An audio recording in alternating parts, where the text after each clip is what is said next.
Alright, I'm not even going to go to my usual format. I'm just gonna straight show you the bugs. So right now, Lucoa has been really buggy for my testing, and there is multiple of it. Now, first one is from Enma. So for this clips, Enma found out there is a bug with Lucoa and also Megard, and pretty much any character that have some sort of passive or stack effect. You can see after Lucoa kill all those minions, for some reason, Megard gained up to 64 stacks, and same with Naroxel, and then Nikinis somehow get his defense buff.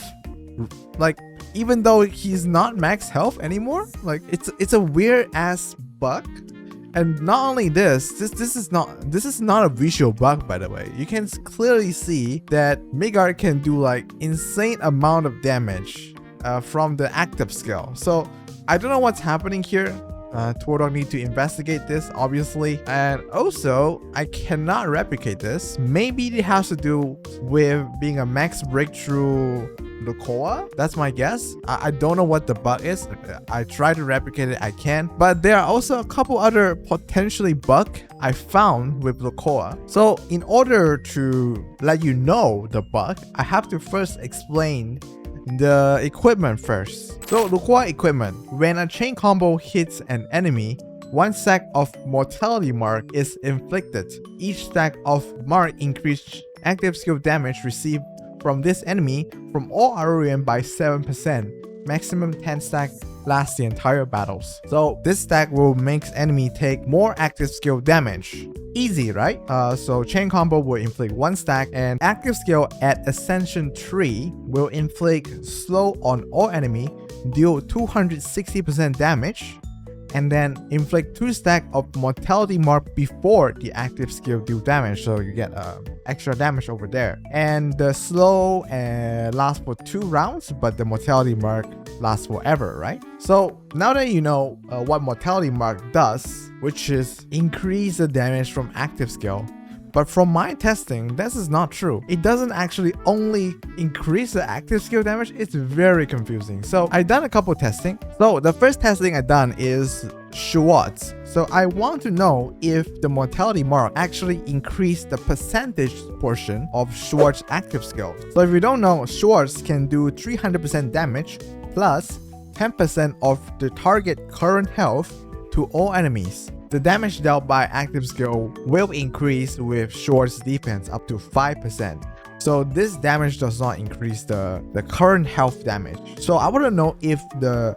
mortality mark will able to increase the percentage damage. And from my testing, it actually does. It does increase the damage from the percentage damage from Schwartz. So that's fantastic. I was like, weird. You can increase the percentage damage, which is normally I thought it wouldn't, but it's good. But it's still fine because it is still an active skill, so it's nice that it worked. So the second unit I test is Tessa. So if you don't know, Tessa has an active skill portion, and then she has a stack which is equipment portion. So I will let you know what Tessa's skill is. So Tessa's skill, the active skill, select one of 4 directions around the unit, pull over all enemies in the selected direction and the adjacent row and column to the unit, dealing 180% damage to the enemy that are pulled over. So this is basically her active skill. It doesn't say the equipment. So the equipment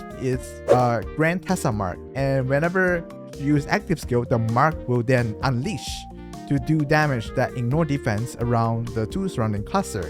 So this is actually equipment damage, or at least I think so. So I go ahead and tested her out with mortality mark, and guess what? The Tessa mark was able to get increased damage by mortality mark.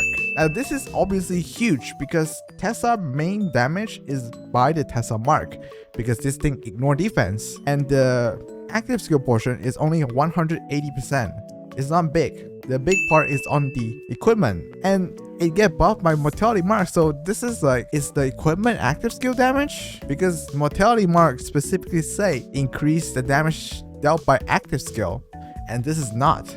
So I went ahead and test the other characters, And this time I'm testing Franco. So if you don't know about Battle, so Battle has a similar thing with Tessa. She can summon a Battle and do 120% damage to 5 tiles in a cross shape, and that's it. And the equipment comes in, summon Franco to the selected tile, selected by your active skill. Each time a unit uses an active skill, Franco will unleash a roar dealing damage. If it is only one enemy, the Franco will use Thundering Claw instead, increasing damage by 50%. So guess what? Do you think the mortality mark can increase the Franco damage? The answer is yes. Apparently, mortality mark able to increase Franco damage even though it is not an active skill at all. Which is like, I don't even know what count as active skill anymore. And then I went ahead to test another bizarre thing as well. I was like, there's no way this is gonna work. There's just no way. So Jonah active skill is entering the noon state. So after she entered the noon state, her attack is increased by 10%, chain combo damage increased by 30%, and then the combo triggering tile of fire aura is reduced by 2. That's it. But then her equipment specifically say when in the noon state, normal attack does splash damage. Guess what? The punch, the splash damage actually increased by mortality mark as well. Just literally punching people get affected by mortality mark. And I was like, what? What does mortality mark even mean at this point? Is it just not chain combo and not normal attack at this point? And then I went ahead to test other unit that is also have splash damage. I tested Fleur, and guess what? No, Fleur didn't work.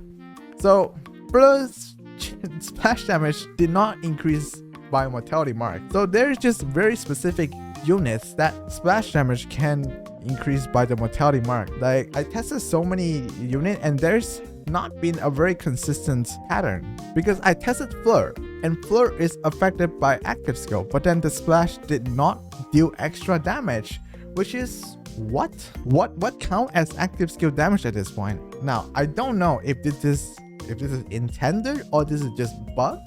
Sort of, maybe if you watch this video you can investigate further.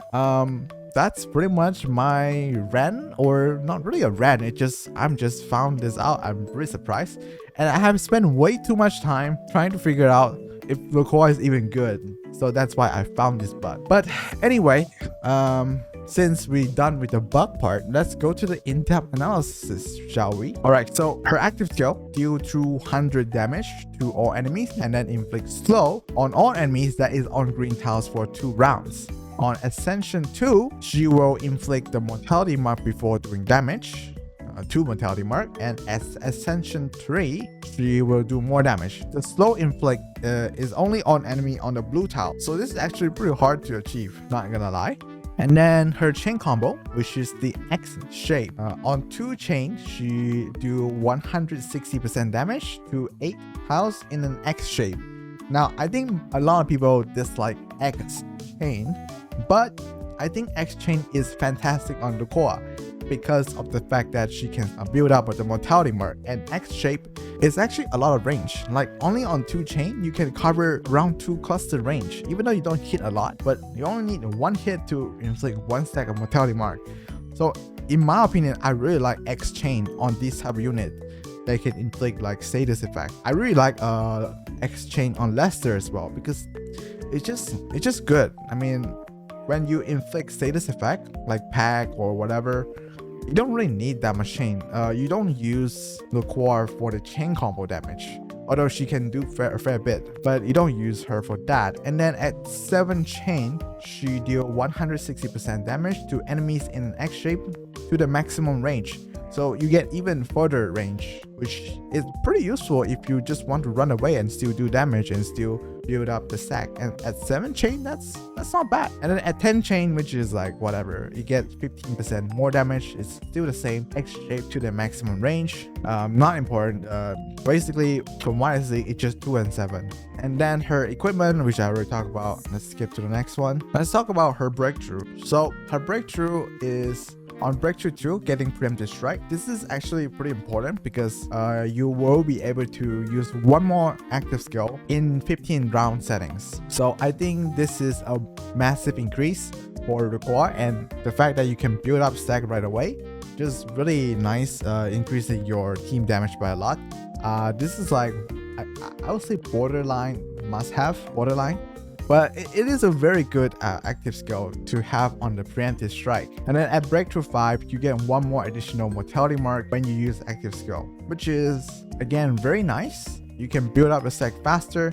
Is it worth it? Not for free to play, but I can see if you are a heavy spender, this can be a pretty good breakthrough. Yeah, it's good. It's good, but it's not worth it for free to play. But if you're a whale, definitely a good breakthrough. And then let's go to the stat comparisons. So for Lucoa, in terms of forest unit, her attack is rank 11th, and for her defense, she is ranked 7th, and for her health, which is rank 12, pretty good there. And the exciting part, the team suggestion. So after I have tested her out, spending way too much time trying to calculate active skill damage for every single unit in the game, I have come to a conclusion that Lucoa is probably some unit that require more testing for me to decide her optimum team. Now, I don't have all units, so I cannot test a lot. But from my understanding, you want to use Lucoa with unit that can do a lot of active skill damage. So this is the first team I would recommend you to try before Todok maybe fix the Tesla bug. I don't know if the Tesla is a bug or not. If it is, then forget about this team. So this team is specifically trying to build up the Tesla mark, and you would unleash the Tesla damage when you get 10 stack of Lucoa mortality mark.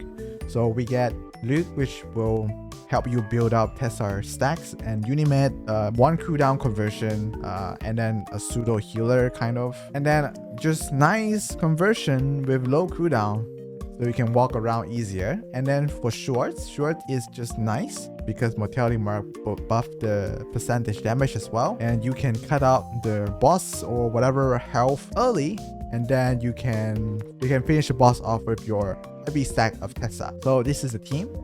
First team, and this is pretty general. Obviously this is better on bigger boss because Tesla has a 2 cluster range for the Tesla mark. But yeah, the next team I would recommend is the forest team. So this is a full forest team. We have Pack and Nikinus being there just to convert tiles so you get more Aurora time, and Lola is a very good contender for single target bursts.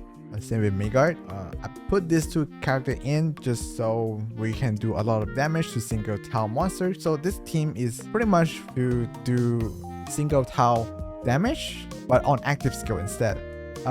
Is it good? I'm not sure.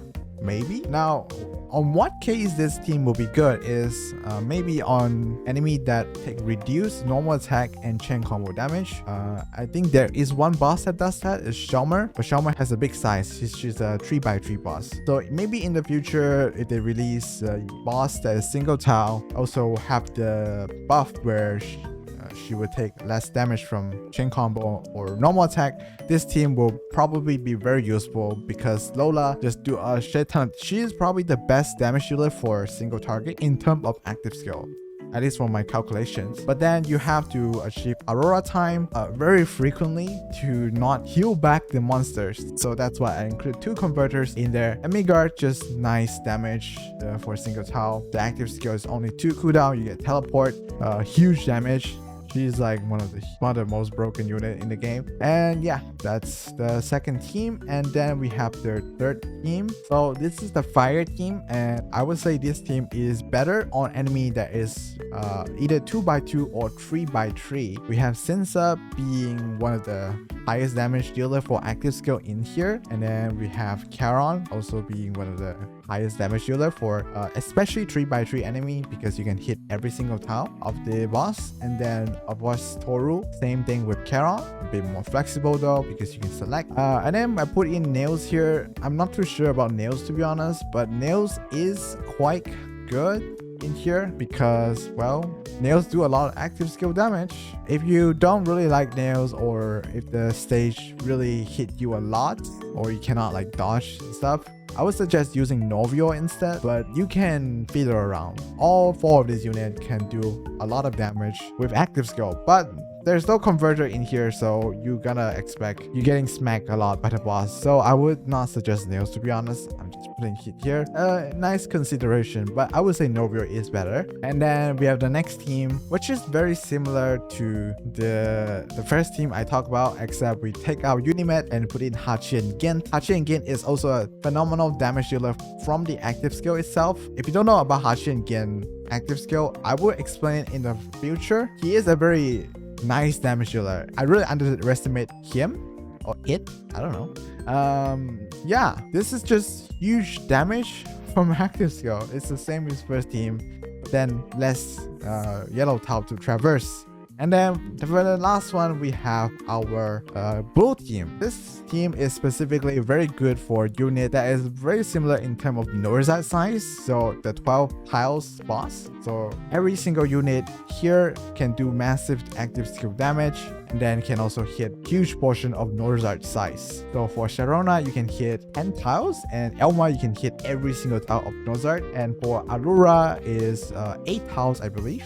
So that's pretty nice. So that's pretty much the team suggestion. Obviously try it yourself. I'm still very not sure if these teams are good, but yeah, these are all the unit I think that is good for dealing active skill damage. And then let's go to the rating. So as for Lucoa, current balance, I think she is 4-star, future balance 5-star, flexibility 3-star, and design 5-star. Now why current balance 4-star? I think she create a interesting category of teams. She create a new archetypes basically, which is focusing on active skill damage. But is it practical? I don't think so. I think the normal conversion chain combo, and then you using Louise or using Hydra to do double chain combo, those are usually more effective than relying on active skill, because you get more normal attack hits, you get more Aurora times, and that's something you cannot do with a Lucoa focused team. In my opinion, obviously it can be very broken if you find like the best team or something, but really need more testing right now. I think she's not very practical, but she can be pretty fun to use because of the new archetype, and her future balance 5-star. I think she is very unique, able to raise the multiplier of active skill is the best thing in the game. I mean, it's so unique that maybe in the future there's super OP unit that rely on active skill a lot. You probably want to just put Lucoa in there to raise the damage, and that's pretty much it. She is unique, and I don't think much can be replacing her in that category. Flexibility 3-star, I think she really limits your team because, well, you want to use unit that can do a lot of active skill damage, so flexibility is not very high. And then design 5-star, what can I say? I mean, Tordok always nailed the design, and this is from the anime. They have really recognizable design already, nothing to complain here. And as for the costs, Lucoa will need the forest potion for the purple material, and then if you want to ascend her to ascension 3 level 1 and ascension 3 level 80, the material is shown on the screen, check it out. And also for the equipment, she will need the independence and stuff. And if you want to raise her to level 10 affinity, that is 62 blue gift that she likes. Final verdict, I would say Lucoa is question mark out of 10. I honestly don't know. Even though after testing her out, I still can't really make too much judgment of her currently.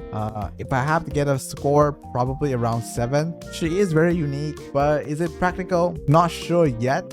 If you find a lot of success with Lucoa, definitely let me know in the comments. I would like to know what your team is like. Is it similar to my team suggestion? And lastly, if you enjoy the content, make sure you subscribe and like the buttons. I mean, what am I even talking about? And of course, if you want, you can join my Discord. And that's pretty much it for the video. I'll see you next time. Peace.